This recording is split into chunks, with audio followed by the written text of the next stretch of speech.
এই প্রশ্ন তুলব, আমি শেষ থেকে প্রশ্ন রাখার চেষ্টা করি। গতকাল 25% হারে শুল্ক চাপিয়েছেন ট্রাম্প, আমাদের অর্থনীতি মৃতপ্রায় সেটাও মন্তব্য করেছেন।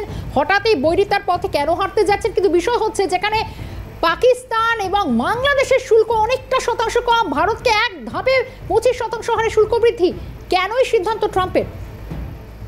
দেখো, প্রথমে একটা কথা বলি যে বন্ধুত্ব কখনো অসম হয় না। আমরা যতই মনে করে থাকি যে ইউনাইটেড স্টেটস অফ আমেরিকা ভারতের বন্ধু ছিলেন বা বন্ধু হয়েছেন, বা আমাদের প্রধানমন্ত্রী ট্রাম্পের সঙ্গে খুব সৌজন্যমূলক একটা আচরণ করছেন, খুব ওয়ার্ম মানে এক্সপ্রেশন দেখা গেছে, কিন্তু এটা মনে রাখতে হবে, আমি আবারও বলছি, অসম বন্ধুত্ব হয় না।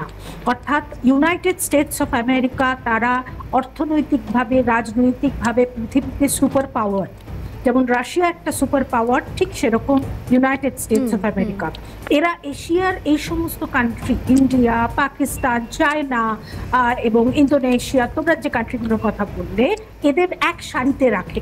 অর্থাৎ এরা হচ্ছে আন্ডার ডেভেলপড বা ডেভেলপিং, এদের মানে ক্যাটাগরিটা এক বলে এরা মনে করে, প্রথম কথা। দ্বিতীয়ত, বারবার যেটা বলা হচ্ছে যে এত ভালো বন্ধুত্ব থাকা সত্ত্বেও এই জিনিসটা একেবারেই কোনো বন্ধুত্ব ছিল না। যা ছিল সেটা হচ্ছে কূটনৈতিক, বৈদেশিক এবং রাজনৈতিক সম্পর্ক। এবারে যেটা আমরা দেখছি যে এই কিছুদিন আগে পাকিস্তানের সঙ্গে আমাদের যে সম্পর্কের এতটা অবনতি হয়েছে, কারণ তারা যে সন্ত্রাসবাদী কার্যকলাপ করেছে, তাতে ভারতবর্ষ কিন্তু পৃথিবীর সবার সাপোর্ট পেয়েছে এমন কথা বলা যায় না। বিশেষত বারবার আমেরিকান প্রেসিডেন্ট ট্রাম্প দাবি করছেন তিনি যুদ্ধ থামিয়েছেন, তিনি মধ্যস্থতা করছেন, একদিকে সেটা বলছেন, আবার অন্যদিকে পাকিস্তানের জেনারেল মুনির তার নাম সাজেস্ট করছে নোবেল পিস প্রাইজের জন্য। অর্থাৎ কিরকম রিলেশন, তাহলে এখান থেকে পরিষ্কার হওয়া যায়। অর্থাৎ আমি যেটা আবারও বলছি যে এশিয়ান এই সমস্ত কান্ট্রিকে ওরা একই লাইনে রাখে, অর্থাৎ এদের সঙ্গে ডিলিংটা হবে একইভাবে। এবার যেটা প্রশ্ন হচ্ছে, এই যে অপারেশন সিন্ধু নিয়ে যে ভারতবর্ষ নানা দেশে গেছে, বলতে চেয়েছে যে পাকিস্তান অন্যায় করেছে, সন্ত্রাসবাদী কার্যকলাপ করেছে, জেনে রাখো দুর্ভাগ্যজনক যে একমাত্র ইসরায়েল, তাইওয়ান আর আফগানিস্তান ছাড়া আমাদের পার্শ্ববর্তী কোনো দেশ কিন্তু এটাকে সাপোর্ট করেনি, এবং শ্রীলঙ্কা, নেপাল, বাংলাদেশের মতো কেউ কিন্তু এটাকে সাপোর্ট করেনি, মানে ইন্ডিয়ার পাশে থাকেনি এই প্রচার বার্তায়।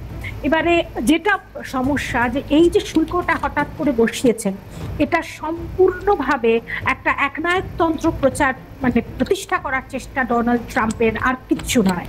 তিনি একেবারে বিশ্বের 1 নম্বর নেতা হতে চান সব দিক থেকে, এবং তার জন্যই তার রাইভালরি হচ্ছে কার সঙ্গে? আরেকটা সুপার পাওয়ার, রাশিয়া।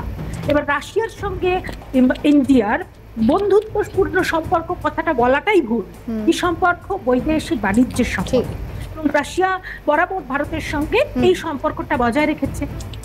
এবারে ইউএসএ কে প্রমাণ করতে হবে যে সে রাশিয়ার থেকেও বড়, অর্থাৎ রাশিয়াকেও আমি এক হাত নেব, সেটা দেখাবার জন্য কি করতে হবে? এবার ভারতকে তারা একটা বোরে হিসেবে ব্যবহার করছে, যে ভারতকে বলা হচ্ছে একটা তো অজুহাত চাই, তাহলে অজুহাতটা কি?